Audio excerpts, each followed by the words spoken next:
क्या आपको लाइसेंस है कि आप अश्लील इलेक्ट्रॉनिक कंटेंट का प्रकाशन या प्रसारण कर पाए? एक आपने एक्शन ले लिया सर्विस प्रोवाइडर के विरुद्ध, तो एक ब्रॉडर मैसेज इकोसिस्टम में चला जाएगा कि साहब ऐसा है, अगर मैं अश्लील कंटेंट को प्रकाशित या प्रसारित करूंगा तो मैं आग के साथ खेलूंगा, और अगर मैं आग के साथ खेलूंगा तो जिम्मेवारी भी मेरी स्वयं होगी। हम लोगों का साइबर क्राइम कन्विक्शन रेशो अश्लील कंटेंट में लेस देन 1% है। तो इस संदर्भ में सरकार का दायित्व बनता है। इस मामले ने बहुत सारे मुद्दों को आज सेंटर स्टेज में ला खड़ा कर दिया है।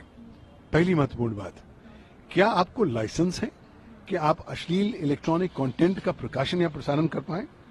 नंबर 2, अगर आप लोकप्रिय भी हैं तो क्या आपकी freedom of speech and expression में ऑब्सीन कंटेंट को पब्लिश करना, ट्रांसमिट करना आता है?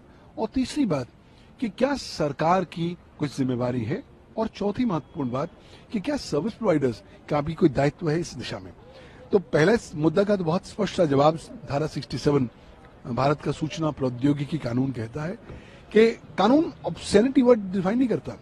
कानून कहता है कि अगर आप कोई ऐसी इलेक्ट्रॉनिक जानकारी का प्रकाशन करेंगे, प्रसारण करेंगे, या प्रकाशन या प्रसारण में सहायता प्रदान करेंगे जो अश्लील है या जिसको देखने के बाद लोगों के मस्तिष्क पर एक नकारात्मक प्रभाव पहुंचेगा, तब आप एक दंडनीय अपराध कमिट करेंगे।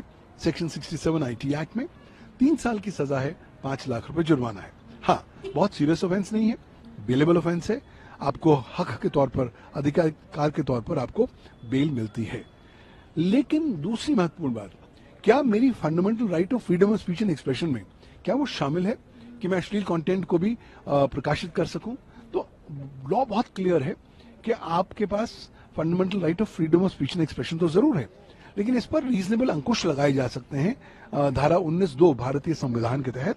और वे अंकुश इसलिए लगाए जा सकते हैं पब्लिक ऑर्डर, डिसेंसी या मोरालिटी की दिशा में। तो इस संदर्भ में जब हम लोग यहाँ लॉ आया है section 67, 67A, 67B IT act, तो ये रीजनेबल अंकुश है। इसलिए आपकी fundamental right of freedom of speech and expression में अश्लील कंटेंट की स्पीच शामिल नहीं है। तीसरी बात, सर्विस प्रोवाइडर्स क्या कर रहे हैं? आप भारत का आईटी रूल 2021 देखें तो रूल 3 कहता है साहब आप सर्विस प्रोवाइडर्स हैं, अपने उपभोक्ताओं को बताएंगे कि साहब मेरे प्लेटफॉर्म का इस्तेमाल न करें अश्लील कंटेंट का प्रकाशन या प्रसारण में, और उसके बाद अगर आप करते हैं तो जिम्मेवारी आपकी होगी, और जैसे मुझे पता लगेगा मैं उसको रिमूव करूंगा। आजकल अधिकांश प्लेटफॉर्म्स अश्लील कंटेंट को ना तो मॉनिटर कर रहे हैं, ना उसको रिमूव करने का कोई प्रयास कर रहे हैं। आप ग्रीवेंस रिड्रेसल मैकेनिज्म में भी शिकायत दाखिल करें तो अक्सर आप पाते हैं कि जो 24 घंटों में उन्होंने काम करना है वो अक्सर अधिकांश सर्विस प्रोवाइडर्स नहीं किया करते। और चौथी महत्वपूर्ण बात, मुझे लगता है कि कहीं ना कहीं पॉलिटिकल विल अगर ज्यादा सशक्त होगी तो हम वर्तमान कानून को इफेक्टिवली इन्फोर्स करा पाएंगे। दूसरी बात, एक्शन ले पाएंगे सर्विस प्रोवाइडर्स के विरुद्ध, क्योंकि एक आपने एक्शन ले लिया सर्विस प्रोवाइडर के विरुद्ध तो एक ब्रॉडर मैसेज इकोसिस्टम में चला जाएगा कि साहब ऐसा है, अगर मैं अश्लील कंटेंट को प्रकाशित या प्रसारित करूंगा तो मैं आग के साथ खेलूंगा, और अगर मैं आग के साथ खेलूंगा तो जिम्मेवारी भी मेरी स्वयं होगी। अंततः मुझे लगता है जो उपभोक्ता हैं उनमें ज्यादा जागरूकता फैलानी होगी। कहा जाता है कि ignorance of law is no excuse in the eyes of law. तो इसलिए आप कानून से अनभिज्ञ हैं, उसका कानून से कोई ताल्लुक नहीं है। जितनी जल्दी आप कानून के जो प्रावधान है उनके के बारे में जानकारी आपको मिले, जागरूक हो, अच्छा है। कोशिश करें इस तरह के कंटेंट को कोई सोशल मीडिया पर, रील्स पर प्रकाशित प्रसारित ना करें, वरना शिकायत होगी, आपके खिलाफ मुकदमे होंगे और ये मुकदमे कई साल चले जाएंगे। तो कोशिश करें कि अपनी जो freedom of speech and expression है उसका एक सदुपयोग करें और उसको कंस्ट्रक्टिव दिशा में लेके चलें, ताकि हम कम्युनिटी और कम्युनिटी स्टैंडर्ड्स को भी अपहोल्ड कर सकें। सरकार से भी सवाल पूछा है सुप्रीम कोर्ट ने, उनका कैसे आप इसमें रोल देखते हैं सरकार? देखिए, मुझे लगता है केंद्र सरकार का बहुत महत्वपूर्ण रोल है। पहला तो यह है कि पॉलिटिकल विल होनी जरूरी है केंद्र सरकार की इस दिशा में। अब अधिकांश केसेस में हम पाते हैं कि अश्लील कंटेंट के बहुत सारे केसेस आते हैं, लेकिन या तो पुलिस दर्ज नहीं करती, दर्ज करती है तो उन्हें कन्विक्शंस नहीं मिल पाते।